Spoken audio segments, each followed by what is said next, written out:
नमस्कार। Class 12th count business study अपना chapter का नाम है एंटरप्रेन्योरशिप, उद्यमिता विकास। देखिए, उद्यमिता के बारे में हम समझ रहे थे। हमने अपनी पिछली क्लास में उद्यमिता का अर्थ और उसकी विशेषताओं के बारे में जाना था। आज हम उसकी महत्व के बारे में समझते हैं, महत्व को थोड़ा समझते हैं, पढ़ते हैं। सबसे पहला पॉइंट लिखा आपको, उद्यमिता देश के आर्थिक विकास का आधार है। देखिए, उद्यमिता के कारण आपके देश का आर्थिक विकास संभव हो पाता है, क्योंकि जिस देश में उद्योग ज़्यादा है, जिस देश में औद्योगिकरण जिस देश का अधिक है, उस देश की आर्थिक व्यवस्था वास्तव में एक अच्छे स्तर पर खड़ी रहती है, क्योंकि वहाँ रोजगार के साधन अधिक से अधिक उपलब्ध हो जाते हैं। वहाँ आविष्कार कह सकते हैं कि सामान्यतः लोगों पर के पास आसानी से उन्हें वस्तु एवं सेवाओं की प्राप्ति हो जाती है। उद्यमिता के द्वारा नवीन उपक्रमों की स्थापना की जाती है। उद्यमिता में नए नए उपक्रमों की स्थापना की जा रही है। उद्यमिता विद्यमान उपक्रमों के सफल संचालन एवं उनके विकास में महत्वपूर्ण भूमिका का निर्वाह करती है। जो वर्तमान में जो उपक्रम संचालित है, उनका विकास करना और उनका सफल संचालन में महत्वपूर्ण भूमिका निर्वाह कर रही है। उद्यमिता के कारण नवीन उत्पादन एवं नवीन तकनीक का विकास हुआ है। हम ये कहते हैं कि उद्यमिता के कारण ही कुछ नवीनता आई है, नवीन विचार आए हैं, नवीन उत्पादन आए हैं और नई तकनीकों का विकास हुआ है। उद्यमिता में उद्यमी स्वयं उपक्रम की स्थापना करता है एवं उसको सफल बनाने एवं वह अपनी क्षमता को पूर्ण उपयोग करता है। देखिए, उद्यमिता के अंदर एक व्यक्ति खुद का अपना बिजनेस खोलता है, मतलब खुद अपने आप में एक व्यवसाय करने की कोशिश करता है और अपनी पूरी कोशिश करता है उस व्यवसाय को अच्छे ढंग से मैनेज करने के लिए। नेक्स्ट लिखा आपको, उद्यमिता में से देश में रोजगार के अवसरों का सृजन होता है। देखिए, उद्यमिता के कारण एक देश में रोजगार के अवसर उत्पन्न होते हैं, एक एम्प्लॉयमेंट अपॉर्चुनिटी क्रिएट होती है, पूंजी निर्माण में प्रोत्साहन मिलता है, देश के संतुलित आर्थिक विकास में सहायता प्राप्त होती है, राजकीय नीति एवं योजनाओं में क्रियान्वयन में सहायक होता है, सामाजिक परिवर्तन लाने में सहायक है, शोध एवं अन्वेषण को बढ़ावा देने में सहायक है। तो ये कुछ उद्यमिता के महत्व थे। नेक्स्ट आता है, एक उद्यमी में क्या गुण होने चाहिए। एक सफल उद्यमी किस प्रकार से व्यक्ति सफल उद्यमी माना जाएगा, उसके अंदर कौन कौन सी क्वालिटीज होनी चाहिए। तो अलग अलग विद्वानों ने अलग अलग पॉइंटों को हमारे समक्ष रखा है, जिसमें सबसे पहले आता है मैकक्लिलैंड के अनुसार। उन्होंने एक उद्यमी के अंतर्गत 3 ऐसे गुण बताए हैं, जिसमें पहला है असाधारण सृजनशीलता।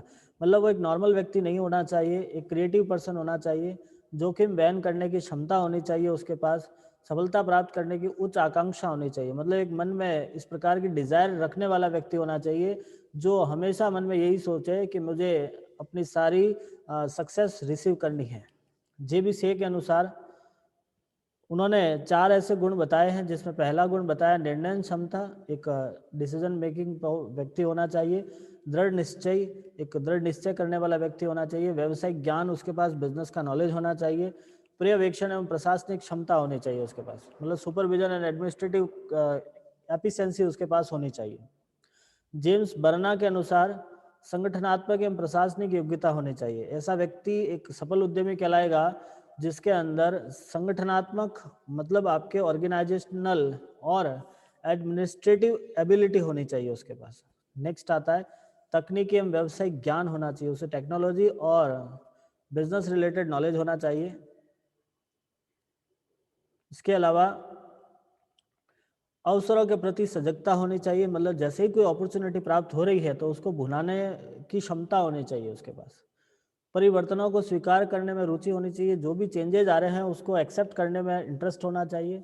जोखिम को उठाने की मनोवैज्ञानिक क्षमता होनी चाहिए, जितने भी जोखिम है, मतलब जो भी रिस्क है उस रिस्क को ले सकें, इस प्रकार की उसके अंदर साइकोलॉजिकली कैपेसिटी होनी चाहिए। हर्नार्ड एवं अबोर्ड के अनुसार जोखिम उठाने की क्षमता, संसाधनों के संयोजन की क्षमता, संगठनात्मक प्रशासकीय योग्यता, नवीन अवसरों की खोज की ललक और परिवर्तनों में रुचि। देखिए, अलग अलग विद्वानों ने इन्हीं गुणों को अपनी भाषा में अलग रूप से हमारे सामने रखा है। AC ब्रैडफोर्ड के अनुसार मूलभूत तकनीकी सिद्धांतों का ज्ञान होना चाहिए, व्यावसायिक समूह के बीच सामंजस्य एवं सहयोग होना चाहिए, मानवीय दृष्टिकोण एवं प्रशिक्षण होना चाहिए, मानव संसाधन चयन एवं प्रशिक्षण की योग्यता होनी चाहिए। इन सभी विद्वानों की गुणों को हमने इन शॉर्ट करके 3 अलग अलग भागों में एक उद्यमी के गुणों को बांटा है। पहला आता है शारीरिक एवं मानसिक गुण, दूसरा है सामाजिक एवं नैतिक गुण। तो हम बात करते हैं पहले शारीरिक एवं मानसिक गुण कौन कौन से होने चाहिए। सबसे पहला पॉइंट आता है उत्तम स्वास्थ्य और कार्य करने की शक्ति। देखिए, आपका उद्यमी वो व्यक्ति होना चाहिए जिसका सही ढंग से स्वास्थ्य अच्छा हो, एक कार्य करने की शक्ति रखता हो, परिश्रमी होना चाहिए, कल्पनाशील होना चाहिए, प्रखर बुद्धि एवं स्मरण शक्ति, मतलब कह सकते हैं कि एक शार्प इंटेलिजेंसी उसके पास में होनी चाहिए। आत्मविश्वास, कॉन्फिडेंटल पर्सन होना चाहिए, आशावादी होना चाहिए, दूरदर्शिता, मतलब लंबा सोचने वाला व्यक्ति होना चाहिए, जिसको हम कैसे हाई थिंकर पर्सन कहते हैं। प्रभावी व्यक्तित्व, अच्छी पर्सनालिटी होनी चाहिए, स्फूर्ति एवं सहिष्णुता, मतलब एक कह सकते हैं कि स्मार्ट पर्सन होना चाहिए, और निर्णय क्षमता का मतलब डिसीजन मेकिंग पावर होना चाहिए। तो आपके एग्जाम में प्रश्न पूछा जाता है कि एक सफल उद्यमी के शारीरिक गुण कौन कौन से हैं, तो आपको इसमें से शारीरिक गुण याद रखने हैं। इसके अलावा सामाजिक एवं नैतिक गुण, सोशल जो क्वालिटीज होती है उसके अंदर आता है मिलनसार होना चाहिए, आपस में एक दूसरे से मिलनसार व्यक्ति होना चाहिए, सहयोगी होना चाहिए, एक दूसरे की हेल्प करने वाला हो, नम्रता, पोलाइट पर्सन होना चाहिए, चरित्रवान, करेक्टर अच्छा होना चाहिए, ऑनेस्ट होना चाहिए, ईमानदार, मानवीयता, मतलब इंसानियत भरा हुआ होना चाहिए अंदर। उसके बाद में सुशील स्वभाव, अच्छा व्यवहार, अच्छा स्वभाव होना चाहिए, आदर भाव करने वाला हो, व्यावसायिक योग्यता होनी चाहिए, निर्णय शक्ति होगी और तकनीकी ज्ञान। इसके अलावा एक उद्यमी के अंदर व्यवसायिक या पेशेवर गुण कौन कौन से होने चाहिए, तो सबसे पहला पॉइंट आता है अनुभव। उसके पास एक्सपीरियंस होना चाहिए, बिजनेस का काम करने का एक्सपीरियंस होना चाहिए, जोखिम लेने की क्षमता होनी चाहिए, समन्वय शक्ति होगी, उसके पास एक कोऑर्डिनेशन सेटअप करने की कुछ पावर होने चाहिए, नेतृत्व शक्ति, लीडरशिप पावर भी होना चाहिए। ये कुछ इम्पोर्टेंट वर्ड हैं इस टॉपिक से रिलेटेड, जिसके अंदर आता है उद्यमिता। आखिर उद्यमिता होती क्या है? तो उद्यमिता अपना स्वयं का व्यवसाय स्थापित करने की प्रक्रिया जिसमें जोखिम तत्व समाहित होती है, एक सामान्य अर्थ माना गया है। एक उद्यमी किसे कहोगे, तो व्यक्ति विशेष जो व्यवसाय की स्थापना करता है वही उद्यमी कहलाएगा। उद्यम क्या होता है? तो उद्यमी द्वारा स्थापित व्यावसायिक इकाई को उद्यम कहा जाता है। उद्यमीय जोखिम क्या होगी? तो उद्यम में आने वाली व्यावसायिक अनिश्चितताओं के कारण हानि की संभावना को जोखिम कहते हैं। उद्यमी अवसर किसे कहोगे? तो नया उद्यम लगाने के लिए अनुकूल परिस्थितियों का समूह उद्यमी अवसर कहलाएगा। अनुसंधान क्या होता है? तो विभिन्न प्रयोगों द्वारा अपने उत्पाद को अच्छा बनाना अनुसंधान कहलाता है। एक इन्वेस्टिगेशन आता है, ये रिसर्च था, एक इन्वेस्टिगेशन आता है। आवश्यकता पूर्ति हेतु की जाने वाली नई नई खोज को किसी अन्य उत्पाद जन्म देती है, उसे अन्वेषण या इन्वेस्टिगेशन कहते हैं। उद्यमी उपयुक्तता, प्रत्येक उद्यमी के लिए अवसर एवं किसके सामान्य निष्पादन के लिए विशेष योग्यता की आवश्यकता होती है, उसे उद्यमी उपयुक्तता कहते हैं। कुछ महत्वपूर्ण परिभाषाएं हैं इस टॉपिक से रिलेटेड, जैसे व्यवसाय एवं उपक्रम की स्थापना संबंधी परिभाषा प्रोफेसर मुसेलमान जैक्सन ने दी है।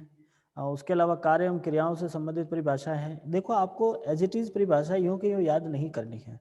मतलब यदि आपको पर्टिकुलर किसी पर्सन की परिभाषा आप याद कर रहे हो तो आपको यहाँ से इन्वर्टेड कॉमा वाली याद करनी होगी। एक बार आप इस वीडियो से आराम से इन परिभाषाओं को देख लीजिएगा। हमने लगभग सारी परिभाषाएं इस वीडियो के अंत में डाली हैं, आप एक बार देखिएगा। एज इट इज पढ़ना है, इसमें ज़्यादा कुछ समझाने की बातें नहीं रहती हैं। ये सारी परिभाषाएं थी। हाँ, इस चैप्टर में ज़्यादा कुछ नहीं था। उद्यमिता का अर्थ, उसकी विशेषता और महत्व, साथ में उद्यमिता के गुण, उद्यमी के गुण, इसके अलावा इस चैप्टर में कोई नया पॉइंट नहीं था। मैं उम्मीद करता हूँ आपको ये सारी चीज़ें समझ में आई होगी। यदि किसी प्रकार की समस्या रहती है तो आप ज़रूर हमें बताइएगा। आप इस वीडियो को 1 से 2 बार पढ़िएगा, देखिएगा, आसानी से आपको सब कुछ समझ में आ सकता है। नहीं समझ में आया तो आप बता दीजिएगा, हम कोशिश करेंगे कि आपको एक बार फिर समझा सकें। ठीक, थैंक यू।